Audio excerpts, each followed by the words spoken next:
da nga nekk doomu sénégalais nga mën ko respecter muy ci wàllum pouvoir exécutif nu ñuy nar a doxalee que mbir yi muy jaar de manière légale que aussi Assemblée nationale puisse faire son travail normalement muy le pouvoir législatif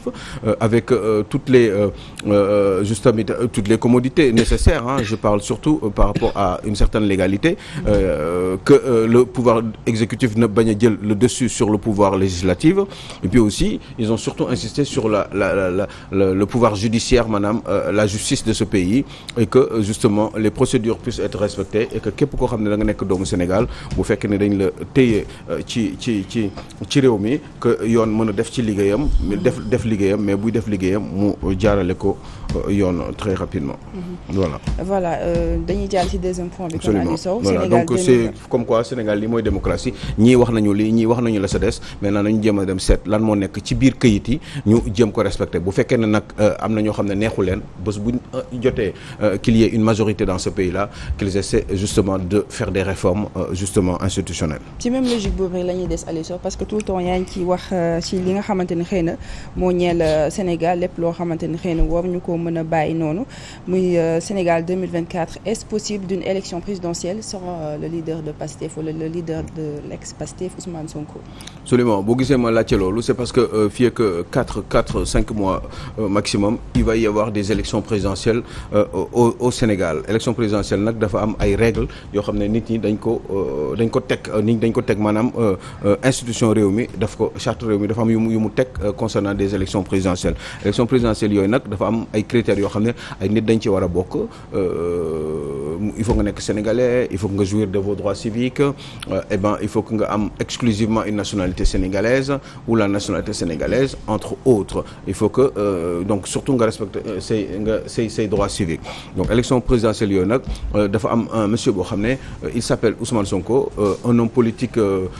très pas forcément averti mais un homme politique assez populaire dans ce pays surtout par une certaine frange de la population. Cet homme politique là justement dafa nekk dans les liens de la détention et te dañu wax élection présidentielle mu am ay critères am profil de profil yi dafa am lu ci am solo critères dafa am lu ci am solo mooy jouir de ses droits civiques est-ce que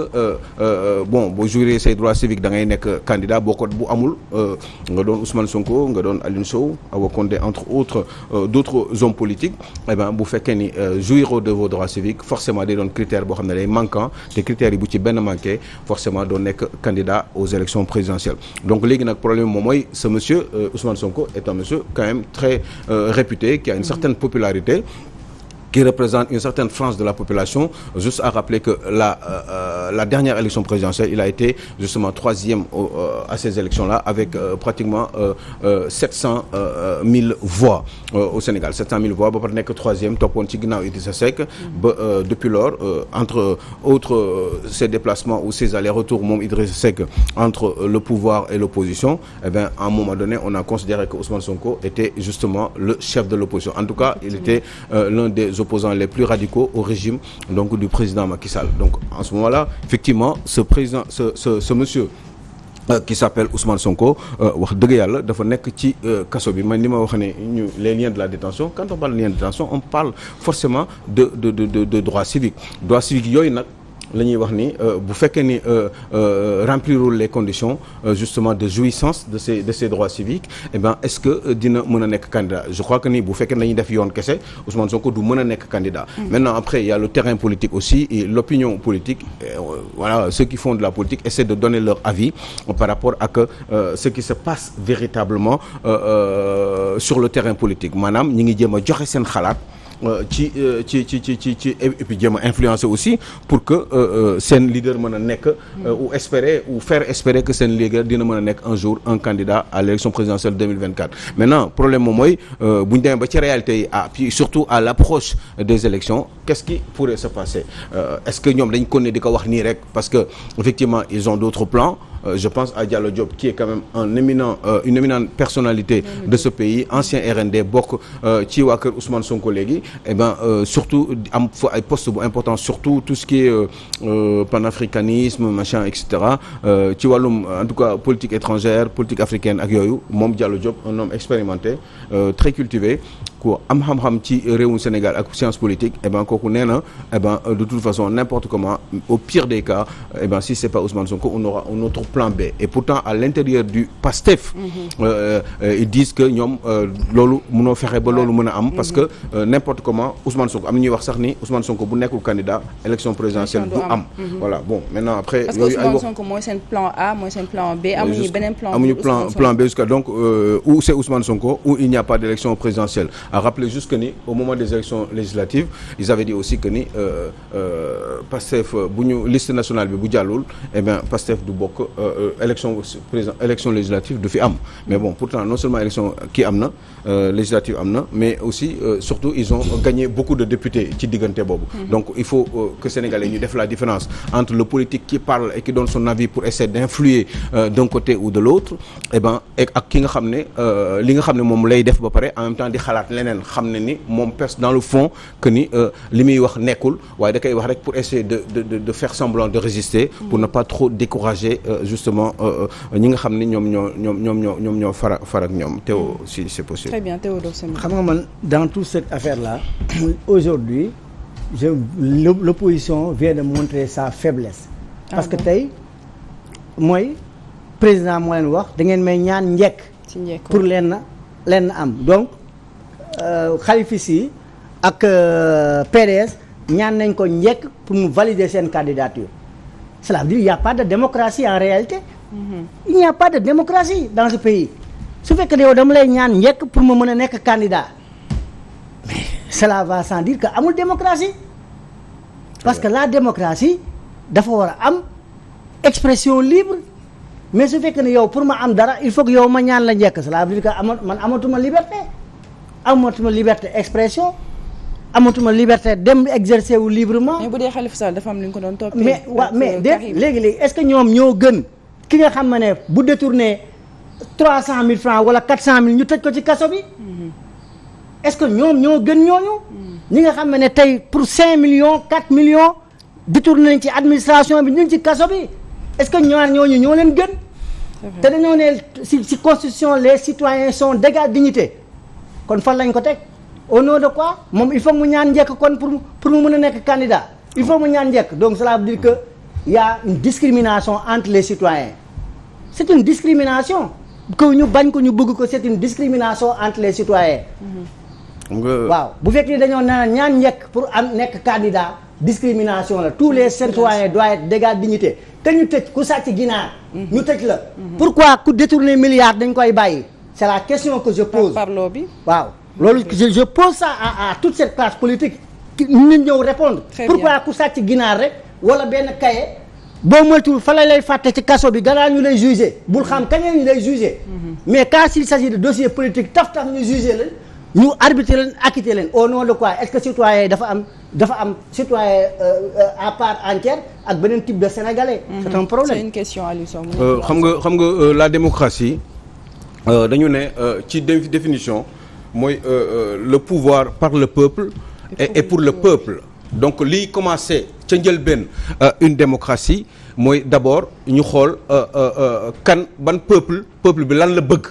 te peuple pour xam lan la bëgg benn solution kese moo am encore dans une démocratie mooy organiser des élections pour ñu ne léegi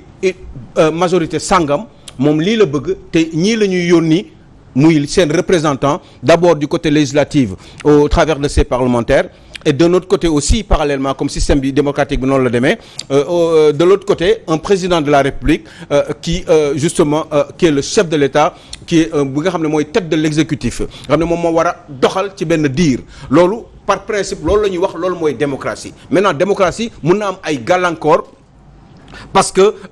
selon ni muy tëddee ak selon ni ñu ko adapté conformément aux réalités sociologiques d'un pays. Par exemple, si on prend le cas du Sénégal, on est dans une démocratie. Maintenant, démocratie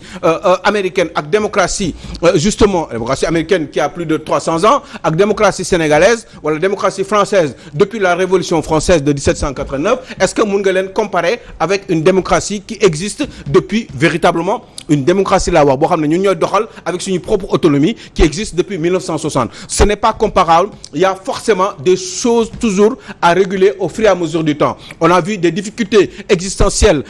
en 1960, tout de suite après les élections, l'entrée du Sénégal à la souveraineté internationale. 3 ans après, entre 60 et 63, on a vu ce qui s'est passé avec Mamadou Dia alors qu'on venait juste d'être indépendant. doxalin démocratie boobu gisoon nañu amoon na ay gàllankoor ñu dem au fur et à mesure du temps bi ñu demee ba sori gis nañu aussi dans les années 70 74 75 Abdou Diouf li mu dund ak Abdoulaye Wade mais lépp ñi ngi avancé loo mbir mi Abdoulaye Wade indi na fi lu bari démocratie day avancé dafa am yoo xam ne dañ koy xeex di ko xeex ci xam-xam di ko xeex ci ay manifestation ba mbir yi di dox ñu koy teg ba gën a consolider la démocratie. Donc on ne peut pas être qu'on n'est pas dans une démocratie mais suñu démocratie am na ay gàllankoor yoo xam ne dañ ko war a même boo demee aux États-Unis da ngay gis ci démocratie américaine nga gis benn policier gis benn nit ku ñuul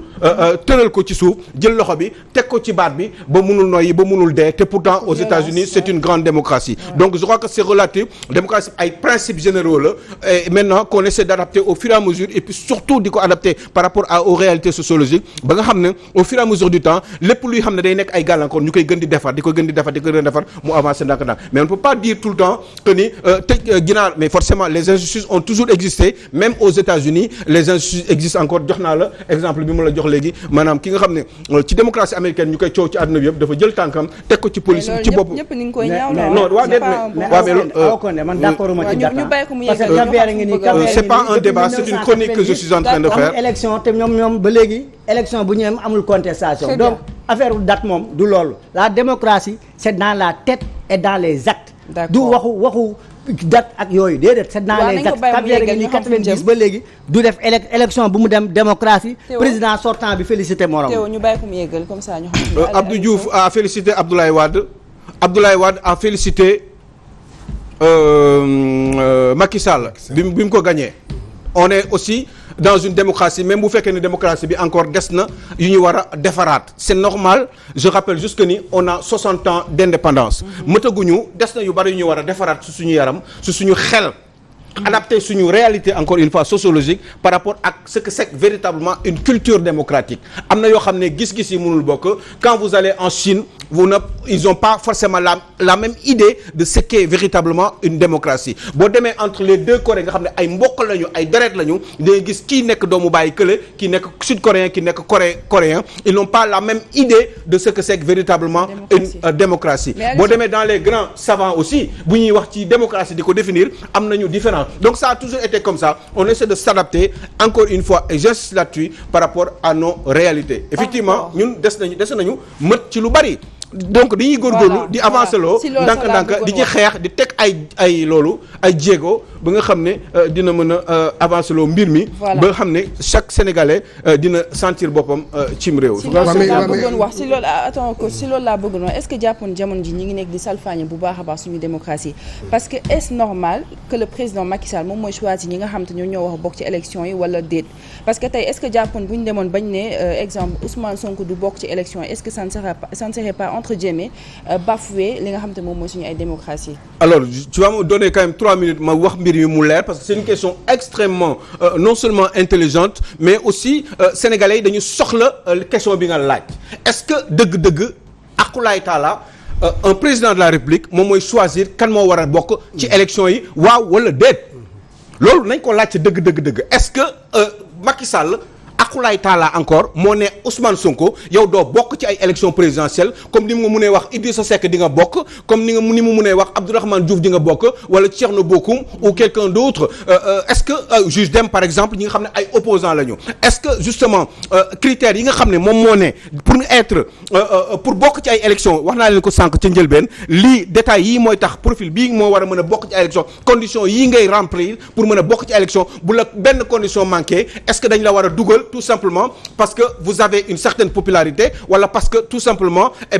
gëm nañ ni sénégalais yi bëgg nañ la te xëy na yow yaa war a mën a nekk président de la république je crois que ni à la base avant ngay dem ci ay élections dafa am ay conditions yoo xam ne dañ koy remplir te ces conditions là dañ ko teg maintenant est-ce que dañu def ségrégation ci conditions yi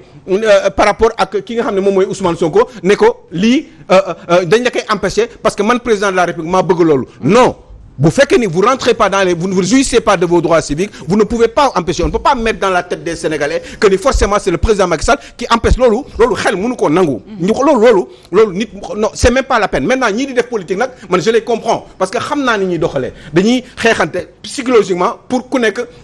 s'adapter les faveurs de l'opinion c'est normal que ñu doxalee noonu c'est comme quand ils disent rek ni diw day bokk alors que ñoom xam nañ ci seen bopp dans le fond gis nga Diallo Diop commencé na di ko wax ni loolu finalement au dernier moment comme ni ñu doon waxee rek ni élection législative du am tant que kii bokkul finalement ñoom sax ci boppam non seulement bokk nañu waaye am nañ sax ay députés en plus donc il faut que ñuy Sénégalais yi ñuy def différence entre gars yi li ñuy wax ak li am dans le fond moo tax boo leen di expliquer da nga leen di expliquer mbir yi dans le fond on ne peut pas faire comprendre ou gëmloo Sénégalais yi ni Macky Sall moom moo empêché Ousmane Sonko mu dem alors que Ousmane Sonko a des problèmes avec des personnes bu ko Thierno Bocoum bu daloon Thierno Bocoum wala mu daal Abdourahmane Diouf bi nga xam ne man je trouve que c'est un opposant au régime actuel bu ko daloon forcément on ne pourrait pas se permettre de dire que ni Macky Sall moo empêché Abdourahmane Diouf pour mu nekk candidat Abdourahmane Diouf bu amoon benn problème ba jouirul tout de ses droits civiques bu boobaa boo leen ma waxee ne Abdourahmane Diouf Macky Sall moo ko empêché pour mu nekk candidat bu boobaa naa leen ne vraiment là ça devient de la mauvaise foi parce que xam nañ ni lépp li xew ci diggante Ousmane Sonko ak Mame Mbaye Niang xam nañ lépp li xew ci Ousmane Sonko ak nu mu tudd Adji Sarr xam nañ lépp loo xam ne xëy na mun na am encore ci diggante Ousmane Sonko ak ñoom Frédéric Napel yoo xam ne buñ ko bàyyiwul ba yóbbu ko ci yoon bu amee problème foofu buñ ko condamné day gën a continuer di am problème pour et puis gën di sori sa candidature aux élections présidentielles il faut oser qu'on se dise la vérité parce que loolu mooy dëgg mais jëkk taxaw rek bëgg def ci bopp Sénégal ni Macky Sall moom moo empêché loolu franchement bu ko Macky Sall mënee war na ko mën a defal Idrissa Seck war na ko mën a def ñeneen pour continuer à conserver le pouvoir Macky Sall su ko mënoon dina njuuj njaaj ba nga xam ni dina jaxase liste ñeneen ñi sax ba nga xam ne ñoom tey jii nii duñ leen mettre en ballottage à l'Assemblée nationale ba nga xam ne nee nañu sax forcément ils sont minoritaires là-bas. Donc ce n'est pas vrai c'est totalement faux maintenant kuy def politique nag da nga war a moytu pour yenn yi bañ la daal da nga war a def attention xeex yenn yi di moytu ba nga xam ne am na loo xam ne tey jii nii tey xalaat ngeen di tey jii nii bu dul affaire parrainage ñu ne Abdourahmane Diouf doo bokk Macky Sall ñemewu ko. ñemewu ko de. bu Abdourahmane Diouf amee plus 4 xaw ma lan 6% ou je sais plus combien am le nombre de parrainage nécessaire bu ko amee mënulu ko xalaat ngeen ni Macky Sall war na ko mën a def Bougane Gueye Dany bu fekkee ni Bougane Gueye Dany am na nombre de parrainage nécessaire je crois que ni loolu du mënoon a nekk problème mu Pastef parce que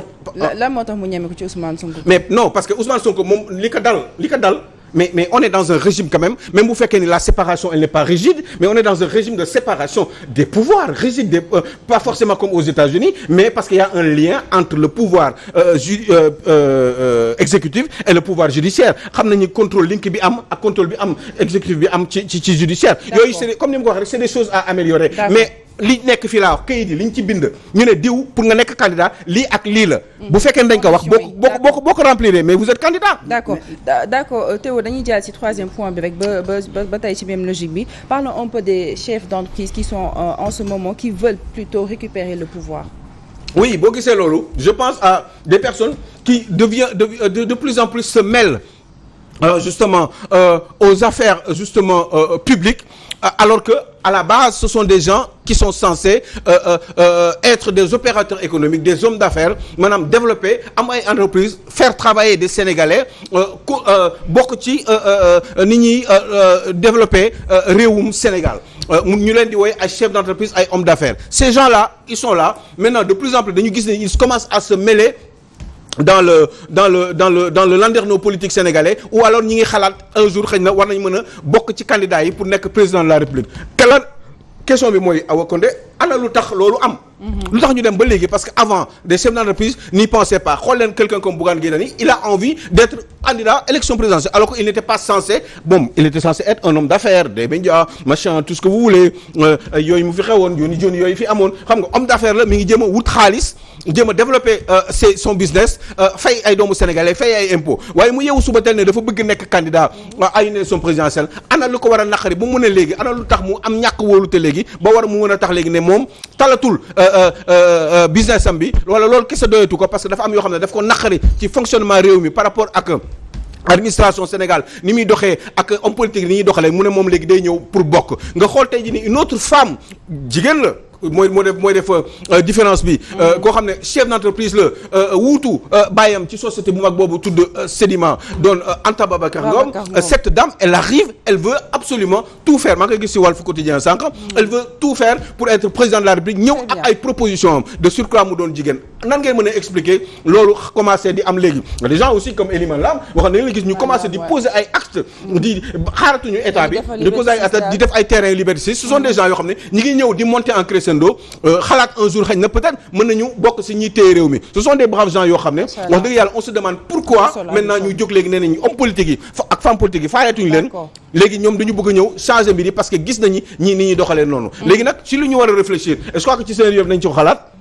il faut ñu xalaat ko ci semaine bi yëpp mooy ana lu tax